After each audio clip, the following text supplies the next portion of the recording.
Hello बच्चों, my name is Ramashankar Singh and you are watching my YouTube channel RS physics फंडा।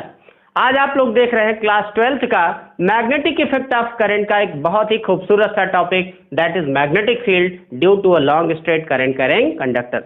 यहाँ long straight current carrying conductor का sense ये है कि जो लेंथ ऑफ द कंडक्टर है वो इनफाइनाइट है। तो हमें इस इनफाइनाइट लेंथ ऑफ कंडक्टर से किसी पॉइंट P पर मैग्नेटिक फील्ड निकालना है। तो हम लोग कैसे फाइंड करें? तो इसके लिए बायो सेवर्ट साहब ने कहा था कि अगर किसी स्मॉल करंट एलिमेंट से मैग्नेटिक फील्ड निकाल लीजिए, dB is equal to mu naught upon 4 pi I D L sine theta upon R square होता है। ठीक है, किसी भी करंट एलिमेंट से, छोटे से करंट एलिमेंट से कि इस पॉइंट पर, किसी भी पॉइंट पर कितनी मैग्नेटिक फील्ड होगी उसको इन्होंने बताया कि that is dB is equal to mu naught upon 4 pi I D L sine theta upon R square. तो अगर किसी पूरे वायर से मैग्नेटिक फील्ड निकालनी है तो आप जान रहे हो इसका हर पॉइंट क्या होगा, मैग्नेटिक फील्ड क्रिएट कर रहा होगा, क्योंकि हर पॉइंट में इसकी करंट फ्लो कर रही है।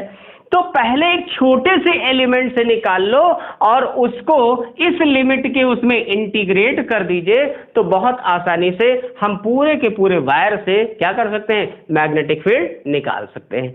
तो उसके लिए क्या करें हम लोग, यहां इस पॉइंट से इस पर परपेंडिकुलर डाल दिया, इस पॉइंट से परपेंडिकुलर डाल दिया और इसकी वैल्यू को हमने कह दिया a, और ये जो लेंथ है इस लेंथ को हमने मान लिया L, और ये जो छोटा सा है इसको क्या कहा, करंट एलिमेंट। ठीक है, this angle is theta and this angle is phi. ठीक है, हमें इस पूरे वायर से निकालना है।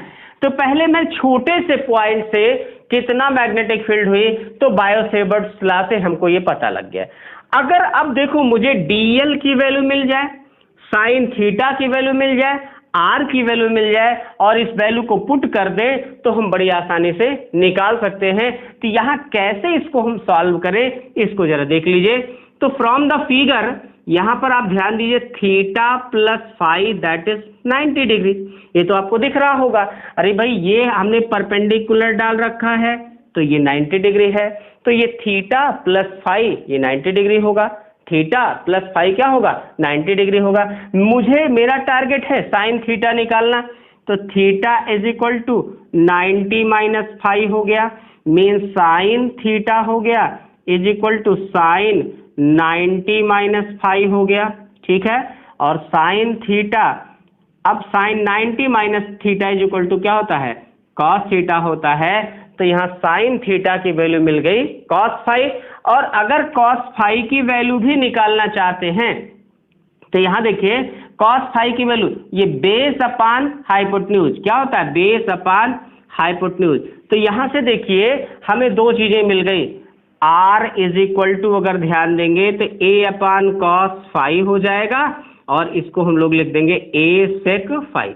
अब देखिए मुझे दो वैल्यू मिल गई, साइन थीटा की वैल्यू मिल गई, ठीक है, और आर की वैल्यू मिल गई, दो वैल्यूज मिल गई। केवल मुझे dl की वैल्यू और मिल जाए तो बड़ी आसानी से हम क्या निकाल सकते हैं, वैल्यू पुट करके मैग्नेटिक फील्ड निकाल सकते हैं। तो जरा देखिए ये L है, L बाई ए, यहां से देखिए फ्रॉम द फिगर में क्या है, L by A is equal to tan phi होगा। ठीक है, यहां देखिए L क्या है, परपेंडिकुलर है, A क्या है, बेस है इस फाई के लिए, तो L by A is equal to क्या होगा, tan फाई। तो यहां पर देखिए L इज इक्वल टू क्या हो जाएगा, A tan फाई, लेकिन आपको L नहीं चाहिए, dl चाहिए। तो हम इसको क्या कर देते हैं, डिफरेंशिएट कर देते हैं विथ रेस्पेक्ट टू फाई। तो d upon D phi of L that becomes d upon D phi of tan phi. और हम लोग इतना ध्यान रखें, ये फॉर्मूला है d upon D phi of tan phi, d upon D phi tan phi क्या होता है, सेक स्क्वायर फाई। तो यहाँ a ये हो जाएगा सेक स्क्वायर फाई, कितना बराबर, dl अपान डी फाई बराबर, हमें तो चाहिए सिर्फ dl की वैल्यू, तो dl क्या हो गया, dl is equal to a sec square phi D phi, dl की वैल्यू क्या हो गई, a sec square phi D phi, इतनी वैल्यू हो गई। तो अब जरा देखिए dl की वैल्यू भी मिल गई, r की भी वैल्यू मिल गई और साइन थीटा की भी वैल्यू मिल गई। इन तीनों वैल्यू को पुट करके हम बड़ी आसानी से क्या कर सकते हैं, मैग्नेटिक फील्ड निकाल सकते हैं। तो चलिए ट्राई करते हैं, ठीक है, क्या है ये वैल्यूज याद रहे, इनको ट्राई करते हैं क्या है। अब देखिए भैया, put the value, put the values, values को पुट करिए, तो dB इज इक्वल टू क्या हो गया, म्यू नॉट अपान 4 पाई, ठीक है, I, और dl की जगह पर अभी हम लोगों ने निकाला, क्या निकाला, dl की जगह a sec square phi D phi, अभी हमने यहां लिखा था, ठीक है, साइन थीटा की जगह पर कॉस फाई हो गया, और r की जगह हम लोगों ने निकाला था क्या, r की जगह निकाला था a sec phi, a sec phi, और इसका क्या करना है, स्क्वायर। तो अगेन आप देखिए ये वैल्यू क्या हो गई, dB is equal to mu not upon 4 pi I A sec square phi cos phi, ऐसे लिख दे रहे हैं, डी फाई हो गया upon A square sec square phi, A से एक कैंसिल, सेक स्क्वायर फाई से ये कैंसिल हो गया, means mu not upon 4 pi I by A cos phi D phi, ये हमारा dB की वैल्यू मिली, किसके कारण, इस छोटे से करंट एलिमेंट के कारण, ठीक है। लेकिन मुझे इस पूरे वायर के कारण चाहिए, इस पूरे वायर के कारण चाहिए। तो चलिए देखिए, इस पॉइंट से ये देखिए, इस पॉइंट को देखना है, इस पॉइंट से इस पॉइंट को देखना है, तो ऐसे देखिए, ये क्लॉकवाइज ऐसे देखिए, यहां से ऐसे देखिए, ये एंगल हमारा फाई 1 मान लीजिए, और इसको आप नीचे देख रहे हो तो ये एंगल पूरे को हम क्या मान लें, फाई 2 मान लें, ठीक है। ये ऊपर वाला पॉइंट क्लॉकवाइज में है और नीचे वाला पॉइंट हमारा क्या है, एंटी क्लॉकवाइज में है। तो जरा इसी को ध्यान दीजिए, हमें पूरे वायर से चाहिए, तो अब क्या वेरिएबल टर्म है यहां, हमें सबसे पहले यह चीज ध्यान देना होना चाहिए कि कौन सा टर्म वेरिएबल है जिसकी वजह से हम यहां से यहां तक वेरी कर रहा है। तो यहां पर जो वेरिएबल टर्म है केवल फाई है, कॉस फाई वेरिएबल टर्म है। तो हमको वही ध्यान देना है, यहां वेरी कहां से कहां तक कर रहा है, तो प्लस फाई 1, ये जो हम लोग कह रहे हैं, ये कह रहे हैं क्लॉकवाइज की डायरेक्शन में, तो ये प्लस फाई 1 हो गया, और ये एंटी क्लॉकवाइज कह रहे हैं तो इसको माइनस फाई 2 कह दे रहे हैं, ठीक है। इतनी बात को ध्यान में रखना है, ये थोड़ा सा टेक्निकल है, मींस ये प्लस फाई 1 और ये माइनस फाई 1, और इसी को इसमें पुट कर दीजिए, देखिए तो क्या हो जाएगा, dB is equal to mu not upon 4 pi I by A integration, देखिए b is equal to dB, अब इंटीग्रेशन किसका, कॉस फाई का डी फाई, ठीक है, कहां से कहां तक, माइनस फाई 2 से फाई 1 तक, माइनस फाई 2 से कहां तक, फाई 1 तक। जरा ध्यान दे लीजिए, अब इसको इंटीग्रेशन कर दीजिए, तो mu not upon 4 pi I by A, और कॉस फाई का इंटीग्रेशन जो होता है, कॉस फाई का इंटीग्रेशन होता है साइन फाई, कॉस फाई का इंटीग्रेशन क्या होगा, साइन फाई, और कहां से कहां तक, माइनस फाई 2 से कहां तक, फाई 1 तक, ठीक है। ये बात क्लियर हो गई। अब जरा इसकी वैल्यू को हम लोग रखते हैं और हमें तुरंत रिजल्ट मिल जाएगा। जरा ध्यान दीजिए क्या हो जाएगा, यहां क्या हो गया, b is equal to mu not upon 4 pi I upon A, और यहां देखिए फाई की जगह अपर लिमिट, फाई की जगह अपर लिमिट माइनस फाई की जगह लोअर लिमिट, तो यहां साइन फाई 1 माइनस साइन, और क्या होता है, माइनस फाई 2, क्या होता है, साइन माइनस फाई 2। इतनी बात क्लियर हो गई। अरे भाई, एक बार फाई की जगह अपर लिमिट, एक माइनस फाई की जगह लोअर लिमिट, तो अब क्या हो गया, mu not upon 4 pi I by A क्या हो गया, साइन फाई 1 और साइन माइनस थीटा, यहां ध्यान ले लीजिए, sine minus theta is equal to होता है माइनस साइन थीटा। ठीक है, तो ये माइनस बाहर आएगा, माइनस माइनस प्लस हो जाएगा, साइन फाई 2। तो this is the general formula. ये क्या है, ये मेरा जनरल फॉर्मूला है इस infinite length of the wire के लिए, infinite length of the wire के किसी पॉइंट पी पर मैग्नेटिक फील्ड। ठीक है, मुझे लगता है कि ये चीजें आपको बिल्कुल समझ में आ गई होंगी। ध्यान देने वाली थोड़ी थोड़ी सी बातें उनको ध्यान दीजिए तो बड़ी आसानी से ये आ सकता है। अब जरा देखिए कुछ कंडीशन।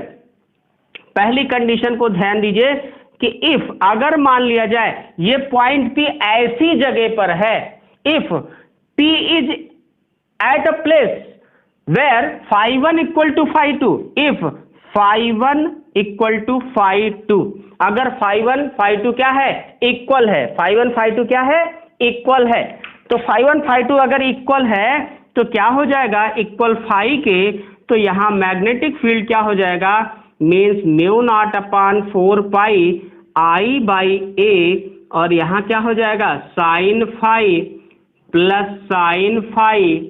ठीक है, यहां पर क्या हो जाएगा, mu not upon 4 pi I by A तो इंटू 2 साइन फाई हो जाएगा। ठीक है, या हम 2 को ऐसे पहले से लिख दे तो 2i by A sine phi. जरा ध्यान दीजिए, ये phi 1 equal to phi 2 equal to phi कब होगा, जब हमारा क्या होगा, ये पॉइंट, ये जो पॉइंट है वो बिल्कुल मिड ऑफ द वायर होगा। कहां होगा, मिड ऑफ द वायर। इसका मतलब है कि अगर आपसे कहां पूछ लिया जाए, मिड ऑफ द वायर में, मिड ऑफ द वायर में पूछ लिया जाए तो निश्चित तौर से आप मैग्नेटिक फील्ड ये निकाल पाएंगे। ठीक है, और कुछ कंडीशंस को जरा ध्यान दे लीजिए जिससे कि हमें ये बहुत आसानी से और समझ सके कैसे कैसे इसमें से क्वेश्चन बन सकते हैं। जरा ध्यान दीजिए कि अगर अब ये पॉइंट जो है, पॉइंट जो है, अभी मैंने कहा ये हमारा इनफाइनाइट लेंथ का वायर है, इनफाइनाइट लेंथ का वायर है। अगर इस पॉइंट को, ये जो पॉइंट P था, ये पॉइंट P था, ठीक है, जरा ध्यान दीजिए, ये पॉइंट P था, यहां पर इतनी दूर है, तो यहां से आपने परपेंडिकुलर डाल दिया, ये एंगल phi 1 हो गया और ये एंगल हमारा क्या हो गया, चलिए phi 2 हो गया। ठीक है, हम और पास में ले आए, इस पॉइंट P को और पास में ले आए, तो क्या देख रहे हो, what you will see there, आप यहां देख रहे हो, यहां phi 1 हो गया, phi 1 मीन्स phi 1 डैश हो गया, यहां पर phi 2 डैश हो गया। क्या देख क्या रहे हो आप, ये phi 1 की वैल्यू phi 1 डैश से कम है, और आगे ले आओ, यहां पर ले आए, जैसे जैसे ये वायर के क्लोज में आ रहा है, कौन सा, ये point P comes closer to the wire, wire के क्लोज में आ रहा है, तो phi की वैल्यू क्या होती जा रही है, इंक्रीज करती जा रही है। और अगर बिल्कुल मिड में आ गया, ये पॉइंट P बिल्कुल मिड में आ गया, means if P is in the mid, तो बच्चों कितना एंगल बनेगा, कितना एंगल बनेगा, तो क्या हो जाएगा, उस समय phi 1 phi 2 के इक्वल हो जाएगा और ये वैल्यू किसके बराबर हो जाएगी, पाई बाई 2 के। तो अगर बिल्कुल मिड में हो गया, कहां हो गया, मिड में हो गया, तो मैग्नेटिक फील्ड कितना आ जाएगी बेटा, B is equal to mu not upon 4 pi I by A, और यहाँ साइन 90, यहाँ साइन 90, जरा देखिए, साइन 90 प्लस साइन 90, ठीक, तो क्या हो जाएगा, mu not upon 4 pi I by A, और यहाँ ये 1, यहाँ ये 1 1 1 2, तो this is the magnetic field in the mid of the wire, mid of the wire. ये बात क्लियर हो गई, ये बात क्लियर हो गई।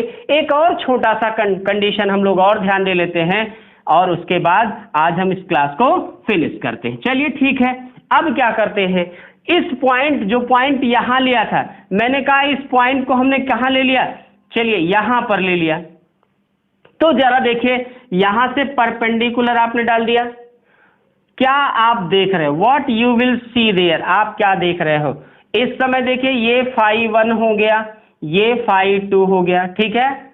अभी हमने क्या कर दिया, इस पॉइंट को और नजदीक कर दिया। अब फिर से देखिए क्या हो रहा है, क्या हो रहा है, ये देखिए एंगल और कम हो गया, ये एंगल, ठीक है, phi 2 phi 1 और कम हो गया, phi 2 और बढ़ गया। और अगर इस पॉइंट को बिल्कुल इसी पर रख दे, मतलब ये जो पॉइंट P है किसी एक एज पर रख दे, किसी एक एज पर रख दे, ठीक है, मींस क्या है, if P is at one of its end, अगर एक एंड पर है देन तब क्या होगा भाई, तब क्या होगा, जरा एंगल को ध्यान दीजिए। तो उस कंडीशन में phi 1 0 हो जाएगा और phi 2 की वैल्यू कितनी हो जाएगी, 90 हो जाएगी।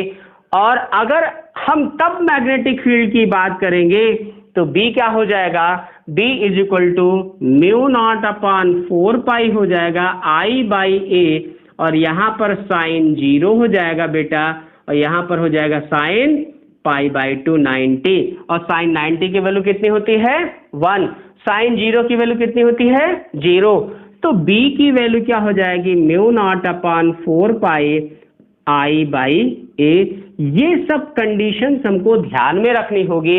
इसका मतलब है कि ये पॉइंट P या तो इस एंड पर हो या इस एंड पर हो, दोनों में से किसी एंड पर होगा, दोनों में से किसी एंड पर होगा, तो मैग्नेटिक फील्ड की intensity mu naught upon 4 pi I by A के बराबर होगी।